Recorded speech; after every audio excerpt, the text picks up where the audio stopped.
نماز پڑھتے وقت اگر دھیان کہیں اور چلا جائے ہاں؟ تو کیا کرنا؟ نماز پڑھتے وقت اگر دھیان کہیں اور چلا جائے تو کیا کرنا چاہیے؟ کیا کرنا چاہیے؟ پھر واپس لے آنا چاہیے وہیں.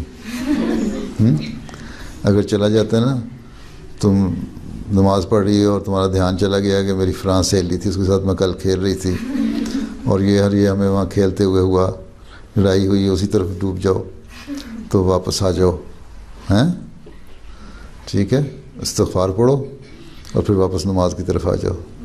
ہیں؟ ٹھیک ہے. بڑے بڑے لوگ جو ہیں نا، ان کے بھی دھیان اور طرف چلے جاتے ہیں، صرف بچوں کے نہیں.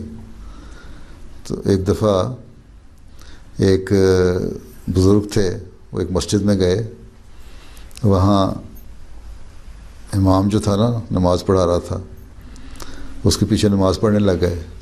لیکن امام صاحب جو تھے نا، وہ کاروباری آدمی تھے، بزنس کرتے تھے، ٹریڈر تھے. ہیں؟ تو نماز پڑھتے ہوئے نا، بجائے جو خاموش نماز تھی، بجائے اس کے کہ دعائیں پڑھے اور یا سورج کھڑا ہوا تو سورہ فاتحہ پڑھ رہا تھا اس وقت.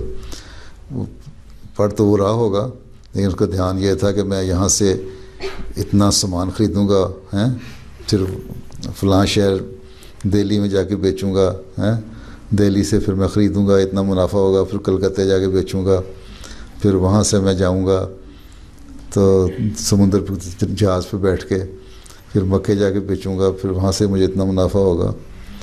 ہیں؟ تو وہ بزرگ تو تھے، ان کو اللہ تعالیٰ نے کشفی رنگ میں نا ان پہ ظاہر کر دی امام کی حالت کہ اس طرح نماز پڑھ رہا ہے. تو مکے تک پہنچ کے وہ آگے روس بخارا جانے لگا تھا. تو ان بزرگ نے نماز توڑ دی اور پیچھے جا کے اپنی نماز شروع کر دی. تو بعد میں اس امام کو شکایت کی لوگوں نے کہ یہ دیکھو، اس آدمی نے تمہارے پیچھے نماز نہیں پڑھی اور نماز چھوڑ کے علیحدہ پڑھنے لگ گیا تھا. تو وہ بڑا ناراض ہوا امام ان بزرگ پہ کہ تم نے کیوں نماز نہیں پڑھی، تمہیں پتہ نہیں کتنا گناہ ہے نماز توڑنے کا اور نماز پڑھنے کا کتنا ثواب ہے، باجماعت نماز پڑھنے کا. تو بزرگ کہتے ہیں کہ مجھے اللہ تعالیٰ نے تمہاری حالت جو تھی وہ بتا دی تھی.